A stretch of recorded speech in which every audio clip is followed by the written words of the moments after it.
Hey everyone, welcome to the Seller Growth Podcast. I'm Rob Stanley, Chief Marketing Officer for AccrueMe, and today I've got Brandon Young. What's going on, Brandon? Not a whole lot. Good to see you, man. Yeah, gosh, it feels like we talk almost every other day or have a message going back and forth, but there's lots of people who want to ask a bunch of questions, and I've got some to ask you also. We'll just kind of dive into this. So today we are talking about how new Amazon sellers succeed and make a profit pretty much in 2021. Things have changed. Things are different right now. So right now, I just want to kick off a quick question. We're going to dive into a bunch of them, and anybody who's listening, feel free to ask any questions along the way, and we'll make sure that Brandon answers them. No limits. Ask anything out there. Brandon's pretty much open to answer anything if you don't know that already. So we'll get things going here. With all the people selling on Amazon, is now a good time for people to start selling on Amazon, like a new seller? Should they jump in and start selling? So it's going to come across in a weird way because, and I 100% mean it, I don't think that there's a better opportunity to start a business than e-commerce, and particularly Amazon private label, utilizing the FBA infrastructure. So if I expand on that, it's to give people who may be considering starting the business or don't fully understand it, you have the ability to leverage one of the largest and most successful e-commerce companies in the world to help build your own business, meaning that they have hundreds and hundreds of millions of daily shoppers. They have an infrastructure of fulfillment that you can take advantage of because you can send all of your products to them. They will distribute it around the country to their warehouses, and when someone buys it, they'll stuff it in a box and send it for you. I did the math on this when I first started and realized that the economies of scale that they have and what they're charging me to have someone put it in a box and ship it for me is less than I can do it for myself. So you can essentially just leverage their business and scale without having to hire anyone else in your business. So you can be a solopreneur. You can be the only one working in your business and create $1 million business easily. I've seen it done dozens and dozens of times. I know hundreds of sellers doing 7 and 8 figures that have driven to $1, $2, and $3 million with no other employees besides themselves. And it's something that there's no other opportunity like that out there, I think. And e-commerce is only getting better. Demand for shopping online is only getting better. Amazon's only getting bigger. So if you have a better idea for a business, let me know, because I'll look at it as well. But to me, this is the best. Yeah, I 100% agree with you. So the reality is Brandon's seen and helped people launch thousands of products, get their business going, which is incredible. So because of that vast knowledge you have, Brandon, why don't you tell us, like, you've got to see that new sellers or people that are just getting started, they got to make the same mistake. There's got to be, they got to be making that same mistake over and over again. What is the most common mistake you see from new sellers? So the most common mistakes that I see is honestly, they don't put in the effort to find a mentor that is also selling and successful. They fall into the trap of trying to just get a little bit of knowledge and moving forward, and they're led astray. So they don't know how to do the proper keyword research and base their information on data. They don't know how to choose the right products based on data. And so when I have sellers come into my college level program, to the Inner Circle and Mastermind, I'd say about half the time they've already tried selling on Amazon themselves with very little success. And they've chosen the wrong product.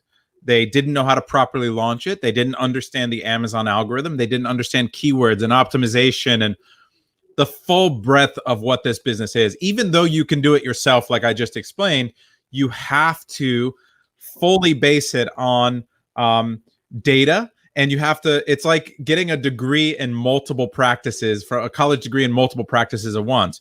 You have logistics and statistics and analytics and optimization and launches and marketing and supply chain and cash flow management and financials.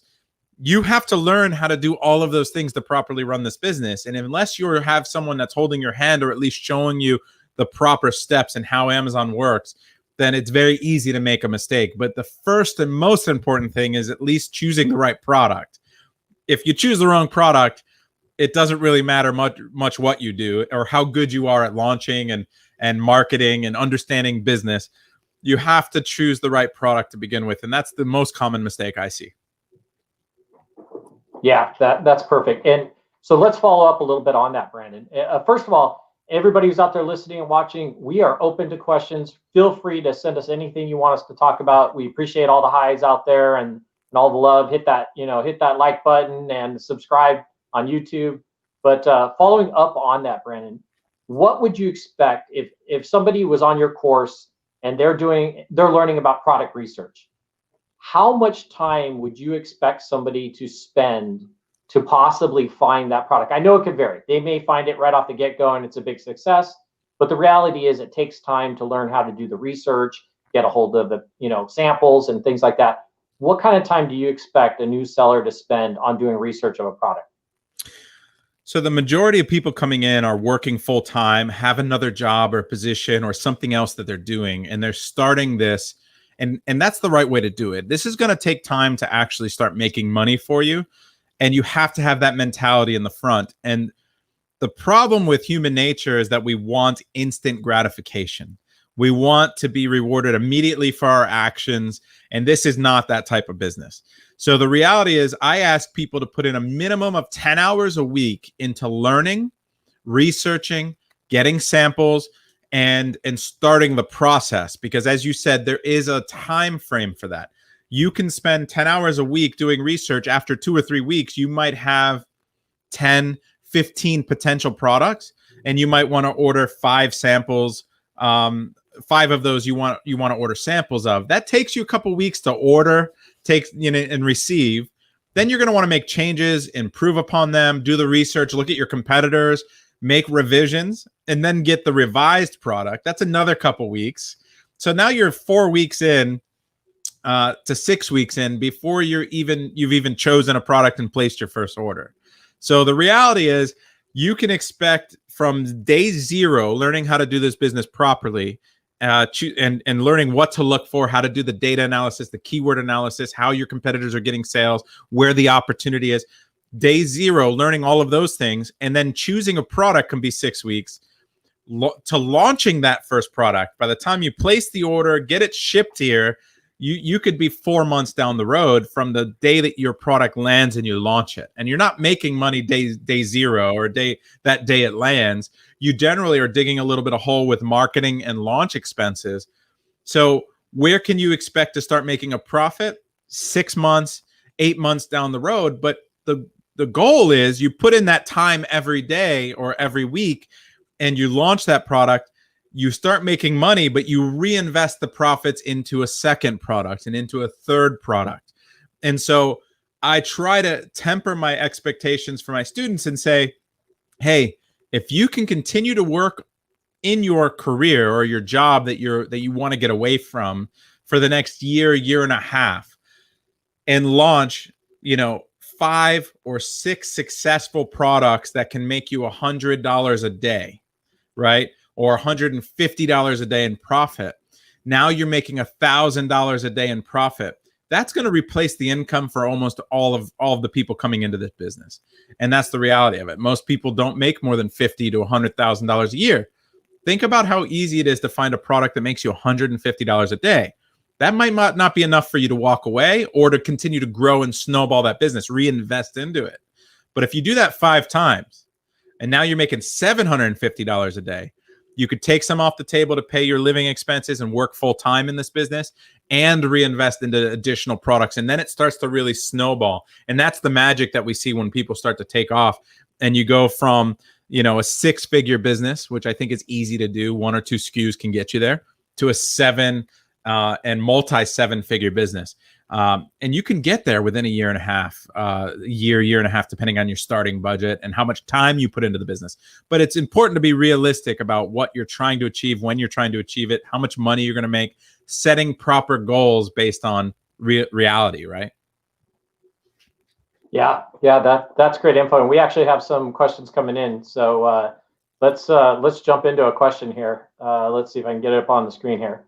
So, Beto, if I'm saying that correct, I'm sorry, but is there a number of competitors for which you will decide not to do a product? No, the sheer number of competitors doesn't matter to me, because the reality is that most people selling on Amazon are not good at Amazon. They're not good at marketing and ranking their products for the correct keywords. So that starts with the initial keyword analysis of understanding how good is my competitor at Amazon. And the way I define that is how many potential keywords can lead to sales for a product, and then how many of those keywords is my competitor ranked for. So once you start to frame your mindset into how many keywords can lead to sales for a specific product, there might be hundreds. What are the search volumes of those keywords? And then how many keywords are my competitors really ranked for? And what is the search volume of the keywords they're ranked for? Now, those are the key questions to answer so that you can understand the true opportunity and the true risk of a product. There might be a product with hundreds of sellers, but the reality is most of them are bad at Amazon. And there might be only one or two guys that are actually good at Amazon. And it's very easy to become a top 3 seller of a product. And we see it on a regular basis. Most of our products that we sell have a lot of competitors, but we're just better at identifying the opportunity, better at identifying those keywords, and then better at ranking for those keywords than the majority of the sellers on Amazon.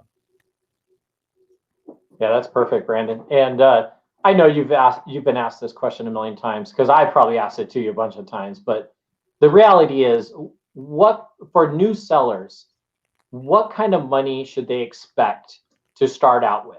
What is the kind of range? Let's give it a range, because I think that's a better way to say it. What is the range of money they should start with to get going? Now, so everyone's risk tolerance is different. The more capital that you can invest into this business, the faster you're going to be able to scale the business, and the more products that it opens the door for. You have a certain amount of cost for doing each product that's based on the product landed cost. So the cost at the factory plus the shipping to get it into Amazon. Now you might be bouncing it off of a warehouse or your own warehouse and then shipping it into Amazon when it's ready. And all of those logistics tied to it equate to like an actual hard product cost, a landed cost, we call it. And then you have how many units you're going to sell every month. So the more expensive the product, the faster moving the product, the more budget you need for that product. And those two things are the kind of the things that equal that equation of what you need to balance.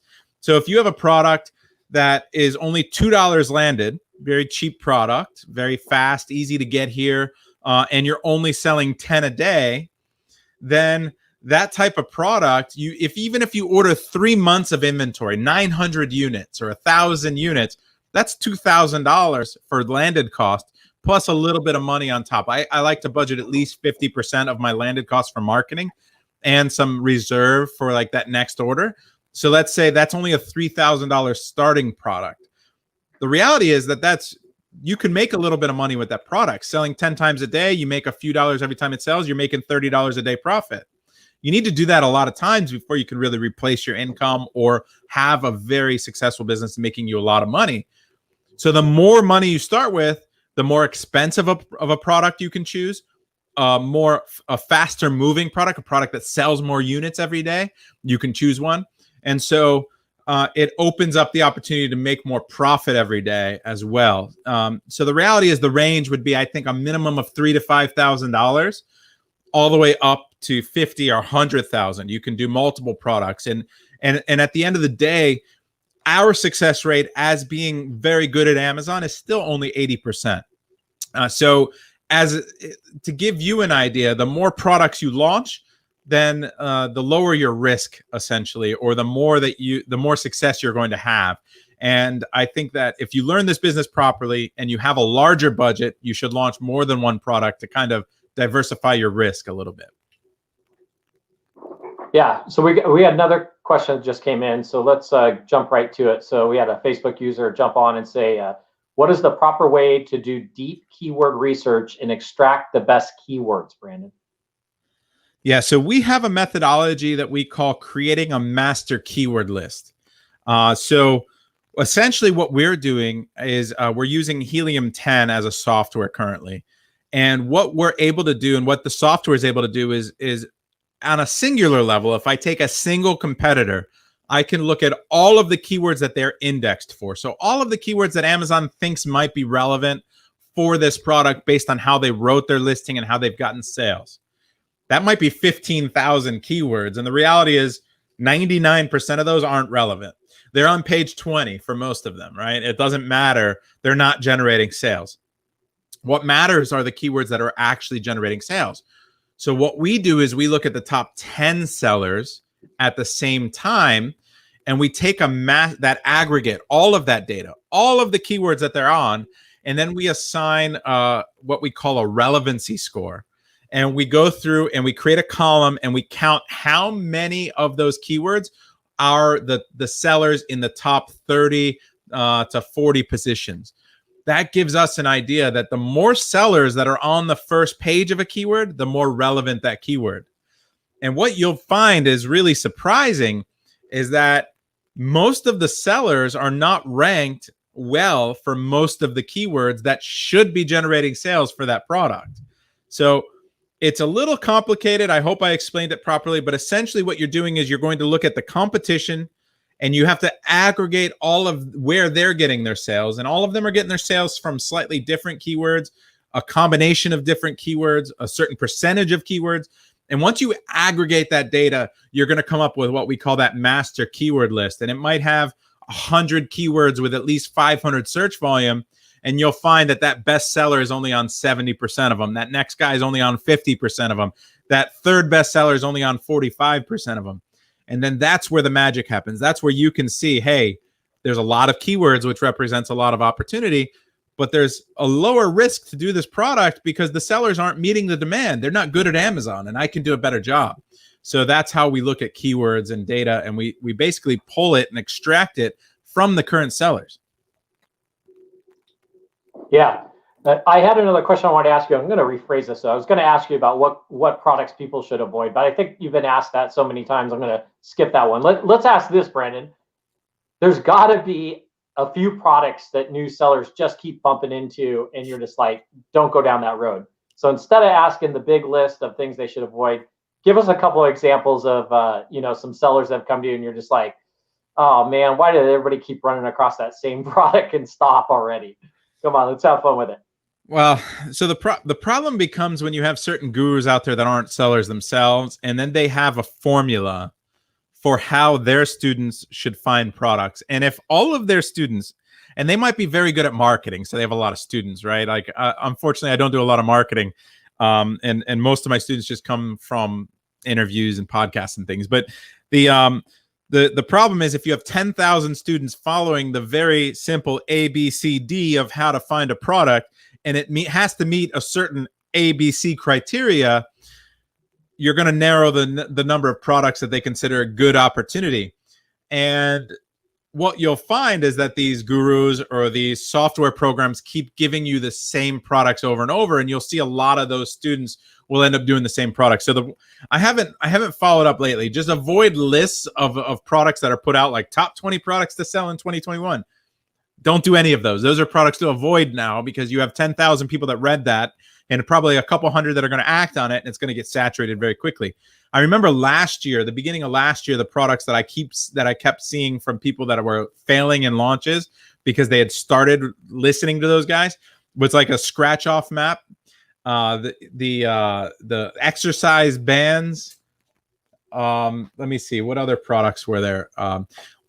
Cell phone cases, wireless accessories, things like that. So those are the types of products that you just see keep coming up and up and up based on those other methodologies the students follow, because it's just, they lead you down a certain path and everyone finds it. All right. So we had another question come in, Brandon, and it's sort of in line, and I think you may have covered it a little bit, but let's go for it. What are some factors for which to avoid selling a product? I think that's a good question. Yeah. So we avoid selling a product if there aren't a lot of keywords that generate sales for the product. So we call that an opportunity score.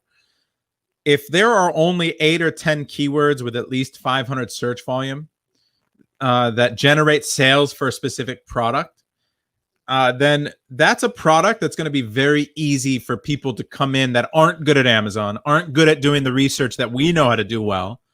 It's going to be very easy for people to come in and kind of duplicate anyway, even if they're bad at Amazon. They're still going to be able to guess those keywords or find them in one way or another and compete with you on those keywords. So you don't have much of an advantage. So what that leads to is the competition is better because they don't have to be good to be competitive. And the people are going to end up racing to the bottom. So you have a lower or shorter life cycle for that product. The profitability is going to be driven down on that product faster as people panic or get out or try to compete on something other than, you know, content and quality of listing. They're going to be competing on price. So I think that that's a product that you're going to avoid right away.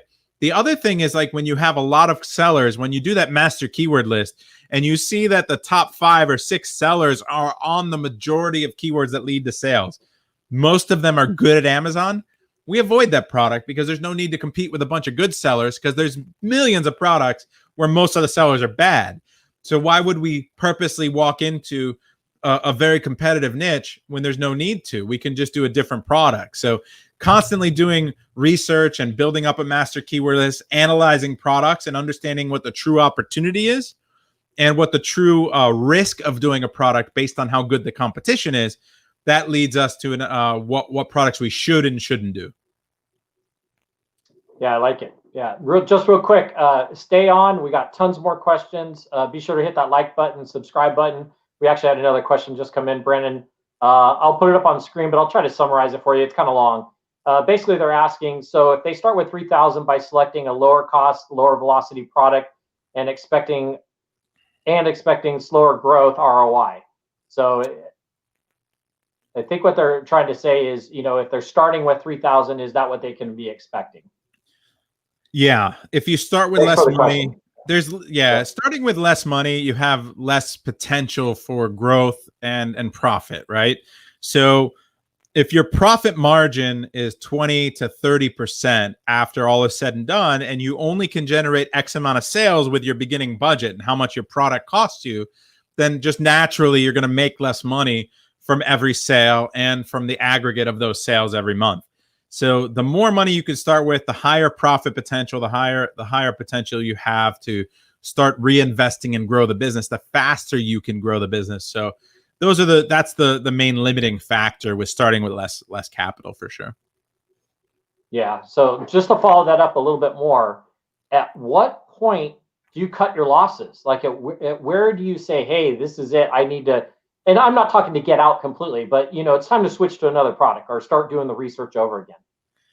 I tell you, that was probably the biggest lesson that we had to learn ourselves after the first couple years of doing this business. We were very stubborn, my wife and I, mostly me probably, but very, very stubborn in the fact that we would chase, you know, good money after bad. We would take a product that cost us only a few dollars to land, and we would invest a double that cost in trying to relaunch it, save it. When if we had just taken the product and destroyed it, it would have saved us $50, $75, $100,000 in added costs that we tried to save the product. And this is before we really knew how to analyze the product and the opportunity. And what we kept doing is just is really just trying to launch a product that wasn't converting. It didn't have the right content or conversion and click-through rate. People just didn't like the design, or we didn't understand how to do the keyword analysis and optimize the listing and launch it. So the first year or two that we were really developing our strategies, we didn't understand why we weren't successful, and we felt we should be, and we kept trying to chase and relaunch products rather than just abandoning. So where we see now and what our strategy is now, we're very good at optimizing the listing for the number of keywords on our master keyword list. We break those down into routes. We understand how one keyword can impact dozens or hundreds of keywords based on the match type and the route of what we call it. So we can rank keywords very effectively. Top 10 for our targets within 3 to 5 days, very consistently. The reality, though, is that the product needs to stay there based on its merits. It needs to stay there based on what Amazon consider, like what their algorithm considers for ranking, which is click-through rate, conversion rate, revenue, and relevancy.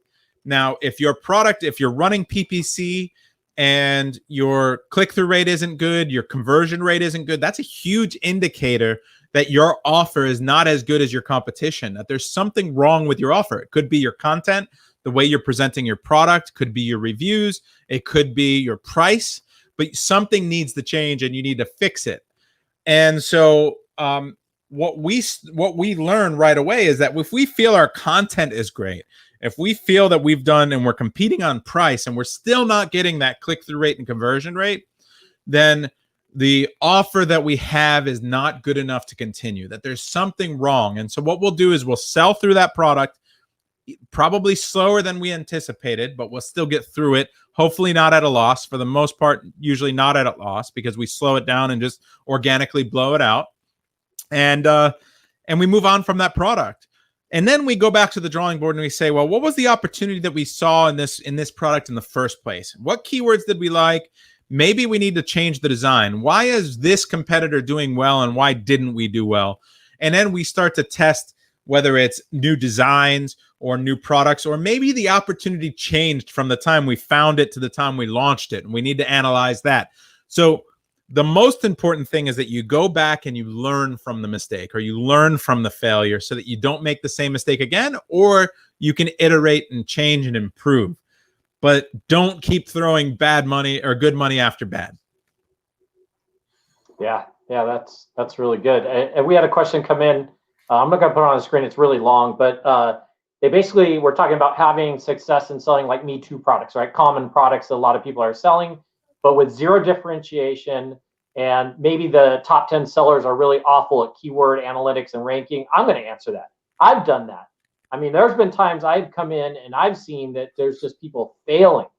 And it's like, and you can't say it's zero difference, because a lot of times what happens is their images are not that great, or maybe they don't have a video with it, or their descriptions are terrible. So it's kind of hard to say that you're actually beating them, apples to apples, because usually there is something there that, is different. Do I recommend it? Heck no. That is not the way to go. That is definitely not the way to go.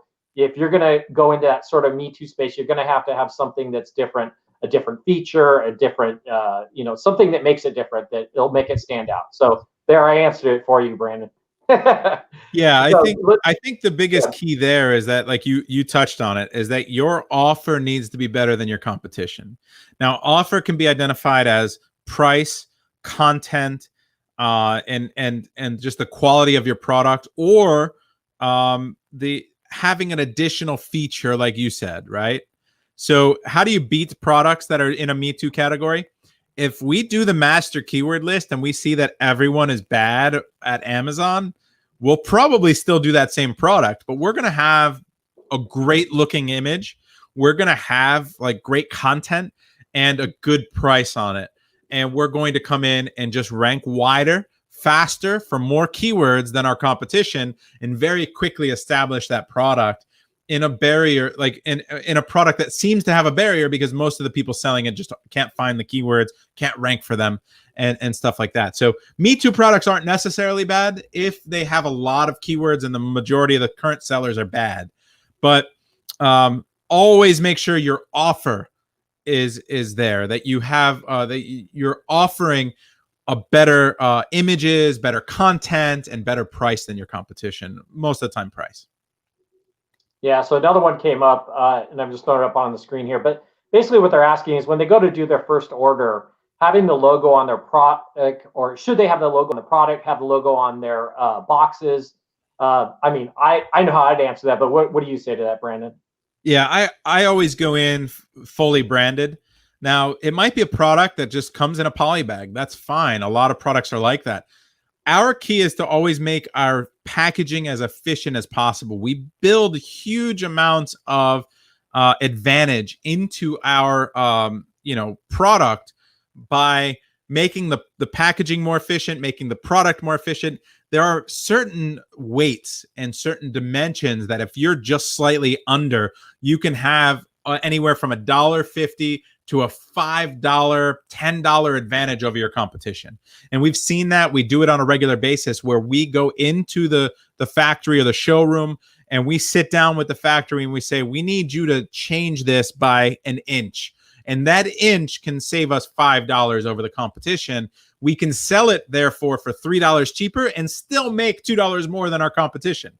So things like that, I think, are important to keep in mind, that branding, customization, optimization of your packaging, all should be done from day zero. I think when you launch a product, you should let the data make the decision to do the product and then make a firm decision you're going to do that product. Don't do this testing thing with half-assing content and optimization. You need to do everything from the beginning, I think.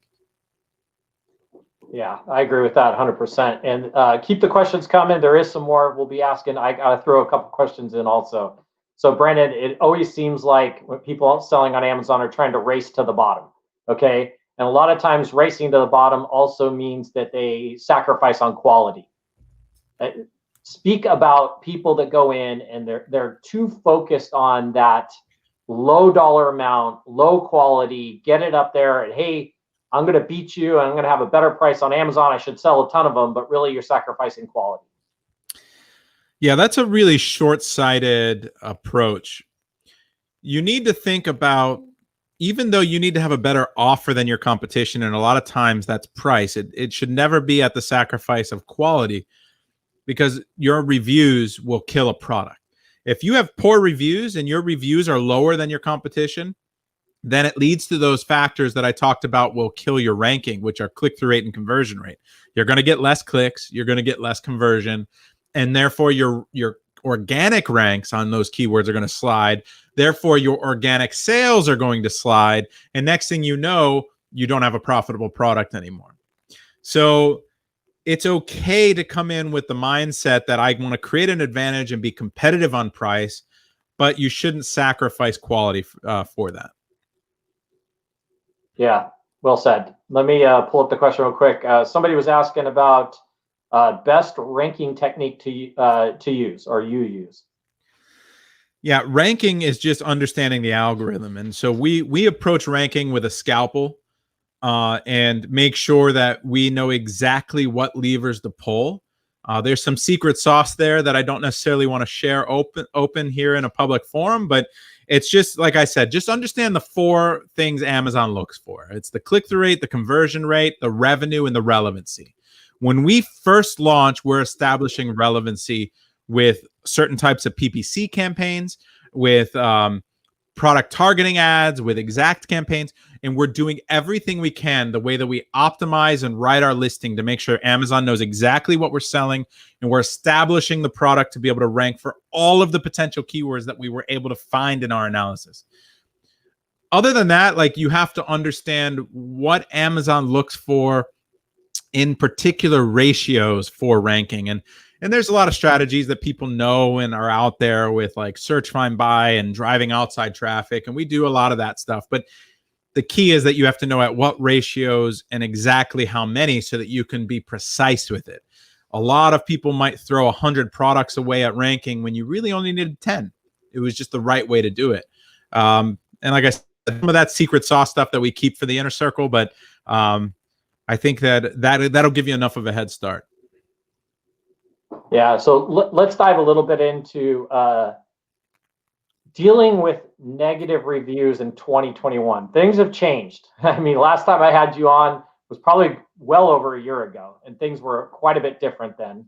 But you know, how should people deal with you know, getting negative reviews? And if I understood correctly, and I try to keep up with everything, but sometimes they get over my head, and I know you're in a little bit more on some of this, but I think I saw something about possibly not being able to reply to reviews coming up. Did you touch on that a little bit? I think as of this week, they brought it back. So I guess the noise from us sellers, it was annoying enough that people don't see the reply anyway on the with the comment. Like, they had to click into the review, which no one ever does, right? There's an actual link to isolate the review, and then there you would see the replies. No one does that. They read all of the reviews on the main page, and then they don't even see that there's a comment on it. So it was already not effective. So I think that where we're at now is reviews are going to come in regardless, and you just need to control the quality of your product and your offer so that you can try to drive as many positive reviews as possible. So we're doing things like hitting the request review button, proper insert cards so that we can drive people to landing pages with to engage them and ask them for a review. Be careful not to incentivize them for that review because that's against terms of service. But the more that you can engage your audience and build up a list and an audience so that you can retarget them for new launches and re-engage them, and you grow fans of your brand are more likely to leave reviews. So we try to do a branded approach where we're growing an audience and a brand and really have lifelong values from those fans, right? And then that'll help you with your reviews as well. Yeah, you definitely want to grow out that base of people and offering. I think you've kind of hit all the big topics, right? Quality. You want to have a quality product. You want to be able to provide good service. Insert cards. There's so many questions about insert cards, and I think you hit it just right. So and so big corporation is putting an insert card. It tells me to leave a review, and it's like, great, it'll catch up to them eventually.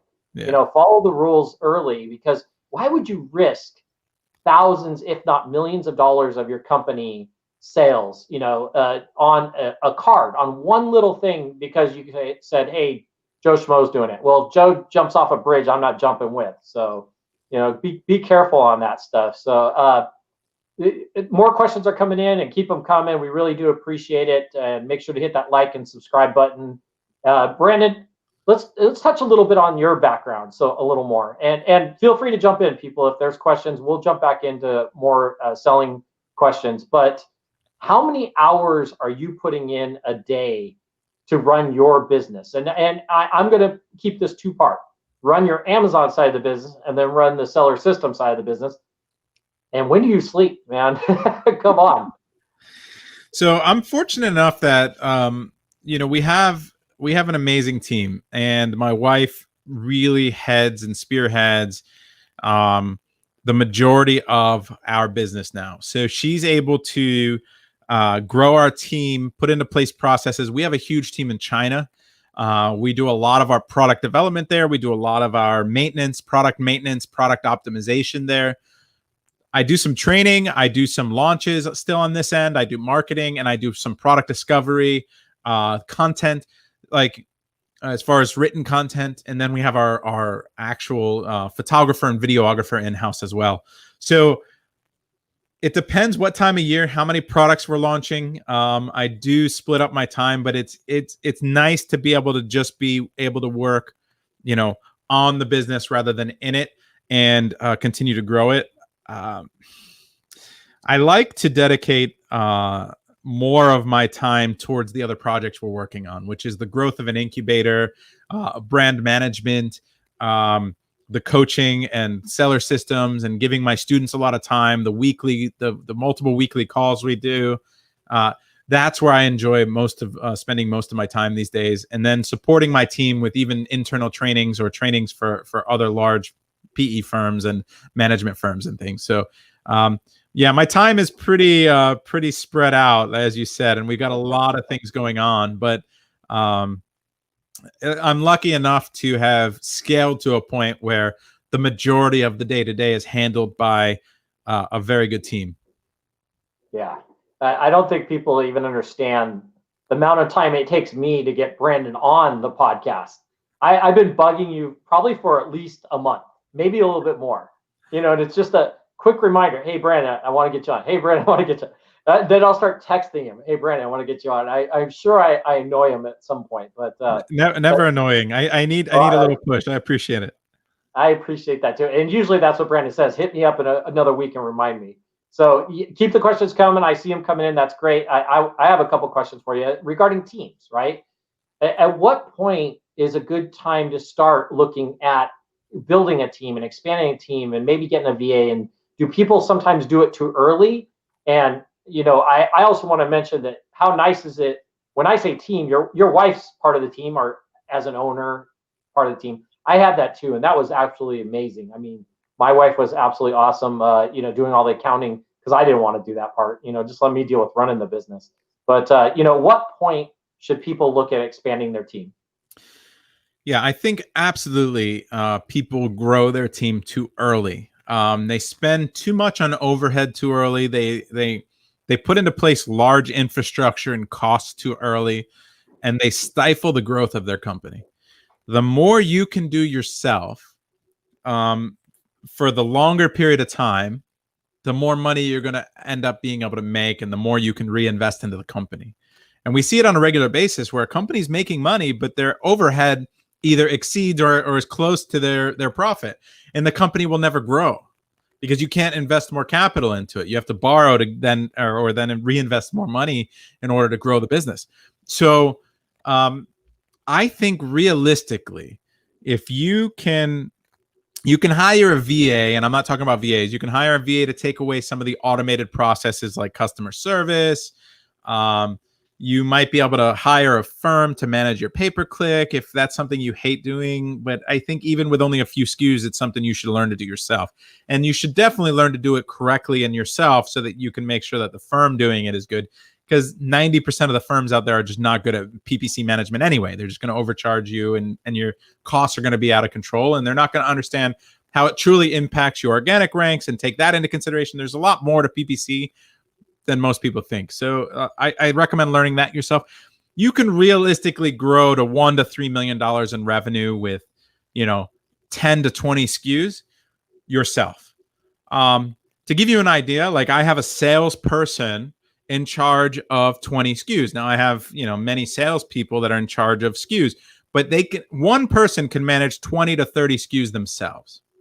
That's maintenance, optimization, content testing, reporting, all the reporting I need, the bookkeeping, basically, where they're coming through and giving me my weekly reports on what they've done and the impacts, the click-through rate, conversion rates, profitability of a SKU. All of those things, the keyword research, they can maintain themselves, 20 to 30 SKUs per person. There's no reason you can't do the same, right? Like you just have to learn the right processes.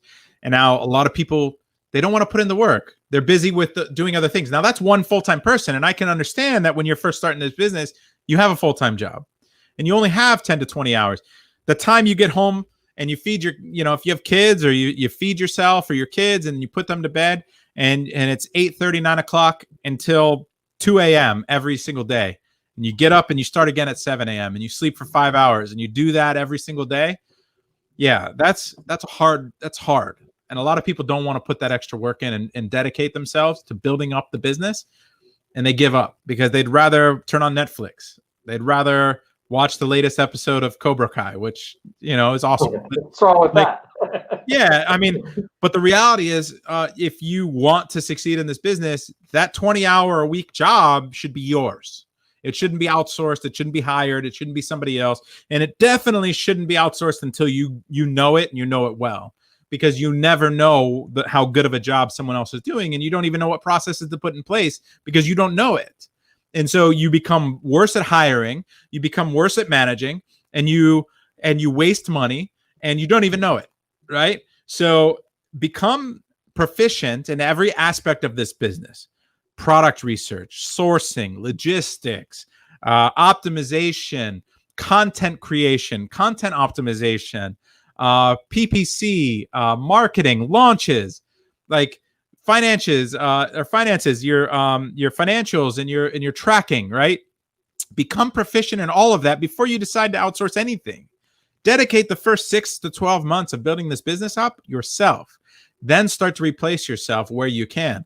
And then you'll understand that you've done the business a service because you're able to reinvest most of the money back into it. So yeah, people definitely hire too soon. They hire without knowing what they're doing properly. They don't even know that they're not getting it. They don't know what they don't know, right? So learn what you can know and then hire and dedicate as much time as you can.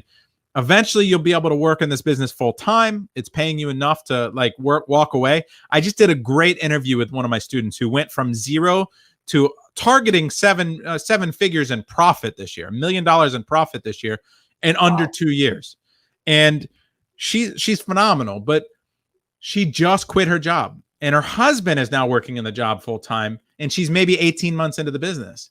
And the reality is that the decision factor for her, and the reason that it came to that, was because every day she would go to work, she was making less money there than she was in her business, and being at her job was costing her money from working on her business. And she could make a lot more money if she had concentrated and her effort was spent on her job. So when your job starts costing you money to go to, that's when you walk away from your job. And so you have the opportunity to grow, scale, and build your business. Don't hire too soon. Yeah, a lot of questions coming in, Brandon, but I'm going to call you out, and I know you're not afraid to answer, and nobody take this personally, but you were talking about PPC companies, okay? Give us a few names, Brandon. And it's not that people shouldn't go out and do the research, and it's not that that there's not other great ones out there. If you were to use a PPC company, or 2 or 3, or try a few, who would you recommend? You know, I want to like, there's a couple of friends of mine that I know are good. Like Danny McMillan has a firm. I mean, I think that he specializes in larger companies. People, you know, he doesn't take on people just starting out. Leon Hirschkorn is, you know, doing a good job for his clients. The feedback I get from his clients are good. So there's a couple there. I want to avoid going in on anyone. I'm trying. I'm not asking for the bad ones. And the reality is, if you just listen to what Brandon said, he said that you should learn it yourself. Okay, so that's what I'm getting at. But, you know, people always are more than happy, and you know I do it too, right? I'm always out there, and we got to be careful who we recommend, who we don't, things like that. But I'm just like, hey, let's start stepping up. Let's just start calling out. And it's not that there aren't others out there that are great. Don't get me wrong. Leon's going to be on in a few weeks. I mean, I've got him on, and we're going to definitely have a good time talking about things. So, you know, not to put you on the spot, I know Brandon doesn't hold back. He has never held back on anything I've ever seen online. I'm working on that, man. That's a character flaw. That's a character flaw. Not holding back is a character. I need to work on that, right? So if you want to learn it yourself, I mean, I have a 6-hour PPC masterclass, right? And I think you've watched it. It's 6 hours in depth, goes through our launch SOP, every type of campaign, how we set it up, and then how we optimize, and why we're doing everything we're doing, and the greater purpose. And I think that when you relate PPC to the profitability of your business and the long-term health of your business, that's the right approach. A lot of people just worry about just ACOS, right? Your ACOS. And if you're only focused on your ACOS, then you're 100% not focused in the right place. So, I mean, anyone watching, you can use code BY special. It'll give you $150 off. It'll cost you $150. And it's seller-systems.com/PPC masterclass. Spend 6 hours and watch that class. You'll have a very, very different understanding of PPC after you're done watching it. Yeah, absolutely. That's a good one. So there is more questions coming in. This one's talking about bundling, and I think that's so. I mean, personally, bundling is so underused. Like, why aren't more people bundling? I mean, when I was I've always said out there, everybody knows I did iPhone sales. I sold parts for iPhone sales. Man, we would bundle all the time. I'd sell a screen. I'd throw a screen protector, throw a toolkit in there, but then I would sell them all separately also. Man, we made so much better money on the bundling. The profit margins were better. Why aren't more people bundling, Brandon? Or are they? And maybe I'm not seeing it. But when I get on Amazon, I don't see a lot of bundles. It is extremely underutilized as a strategy. I think it's super effective. Doing a 2-pack when your competitor does a 1-pack. Doing a 6-pack when your competitor does a 4-pack. Adding an accessory. There's a whole nother niche that people do that is super profitable, where you actually bundle a known brand with a private label product. And now you're creating your own listing, and you're piggybacking off that known brand's keyword research and traction and name recognition. And the conversion rate is just going to be so much better because you have that other product. So there's a hybrid between wholesale and private label that is a huge opportunity for people that most people don't look at. And then just always understanding the keywords, the roots, what people truly want. Frequently bought together is a great resource. Like if you go to a product page, see what people buy together and then putting it together. Understanding whether someone's going to want a slightly more quantity if you can get to a better price point. Like maybe they sell one for $9.99, you can sell two for $14.99, and your profitability is going to be much better because you've only paid the fulfillment fees and one time, right? So you have to do the math, work out the financials on everything, and look at all these other opportunities. I agree with you 100% that it's way underutilized as a general strategy. And that's fine. It's more opportunity for people that learn to look at it. Absolutely. So we're gonna probably wrap this up in the next few minutes. So any last questions that want to get in, please jump in and ask them. Brandon, real quick, because I want to make sure we get a plug out there. Is my coupon code still good? Could I put up my coupon code? Is that still good? Absolutely. And if Let's it isn't, I'll make sure screen. it is. All right. So if you want to get $500 off Brandon Young's full course, okay, be sure to use ROB500, ROB 500, ROB 500. Should still be valid because I've put it up quite a few times. So I want to make sure I get that out there before we end up wrapping up. But I know we still got a few more questions coming in. And thanks for everybody who's kind of hung in there with us. We are diving pretty deep in here. And if there's any other questions that you want to go deeper on, let us know. Am I missing something, Brandon? Let's ask that. How many people ask you a question like, you get on all these podcasts, you get asked a lot of questions. Did I miss something that you want to share? Like, share something with us. You know, I think that 2021 is just going to be such a game-changing year for so many people. There are a lot of challenges with regards to how you're going to manage your inventory, how you're going to manage your launches, because you have inventory limits that Amazon is imposing on new SKUs. If you're not efficient and you don't know how to properly navigate those things, and you're not choosing the right products, doing the right research, it's going to be a massive failure for most people getting into the business. And I think that that's going to be it's going to be harder. But I think harder represents more opportunity for the people willing to work harder. The people that are willing to learn and navigate that and overcome that, it's going to represent the best opportunity to create a business that there is. And you're going to be able to set yourself free and achieve whatever that freedom means for you, whatever your goals are. If you just want to make an extra $5,000 a month to pay off your mortgage and have extra expenses, or if you want to make $10,000 or $20,000 a month so you can work from literally anywhere while doing this business, because you're never touching the inventory yourself. You're sending it from your supplier to a third-party warehouse or Amazon, and you can work from Bali. You can work from South America, from Costa Rica, from your home or Florida or wherever it is. This is the type of business that you can get into to achieve those things. You can have better, like even bigger ambitions like we do, which is, you know, scale into $20, $30 million in revenue and exit for the company and sell it for $50 million, right? So all of those things are possible, and it really just depends on you. And if you're willing to learn this business from the ground up and learn every aspect and learn how to look at the data and the analysis and do it properly,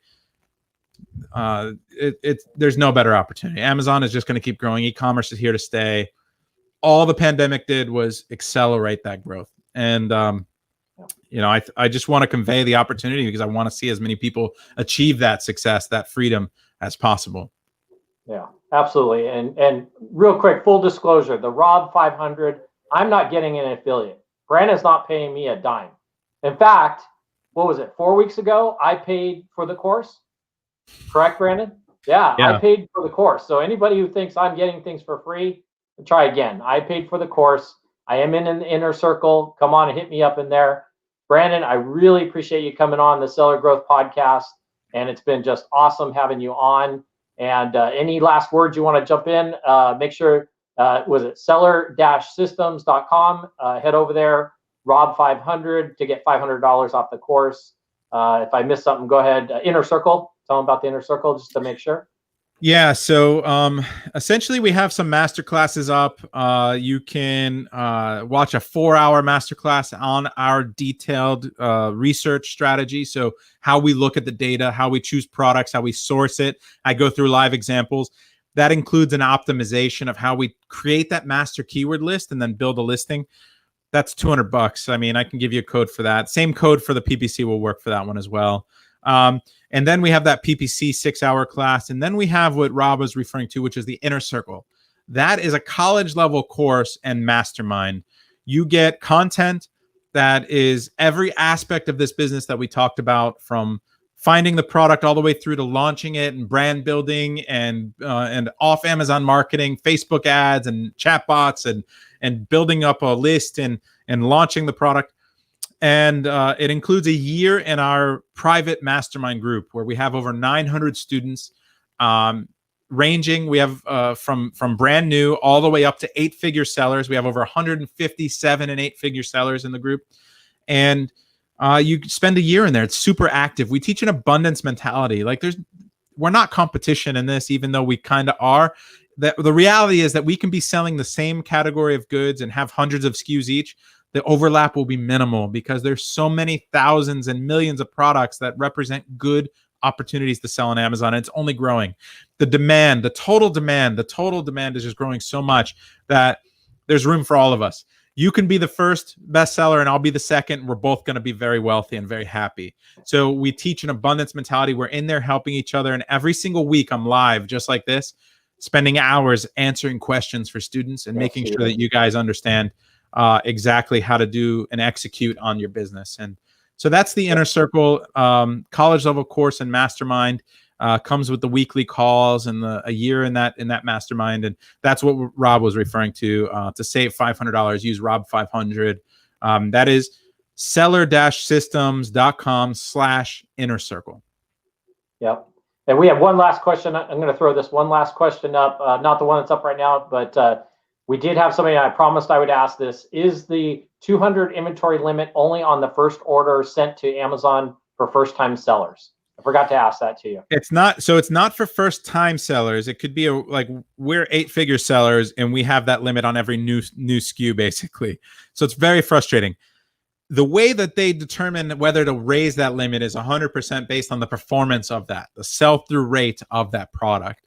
So if you sell through that 200 fairly quickly, then they're going to update usually on a Monday, the next Monday, or the following Monday. It could be 1 to 2 weeks later. They're going to increase your limit so that the next order you send in, you can send 700, 500, 1,200 units. And then so you have to trickle the units in as quickly as possible. And that 200 cap is just what your maximum can be. So once you sell 100, you can send another 100. And you want to get it there and check it in quickly. So navigating that is kind of like what we're developing processes for, so that we can be efficient with our launches and be better at it than the other people that are facing the same challenges. Absolutely. Well, thank you everybody for listening to the Seller Growth Podcast. Next week, I have a special guest, Stephen Black. Guy is awesome. Let me tell you, marketing guru, and the things he does that aren't even related to marketing are amazing. Think dancing, and we'll bring that up next week on Tuesday. Every Tuesday at 10 o'clock Pacific Standard Time. What was that? 1 o'clock Eastern Time. Be sure to join in on the Seller Growth Podcast. Brandon, thanks again for being on the Seller Growth Podcast. Thanks for having me, Rob. Good to see you.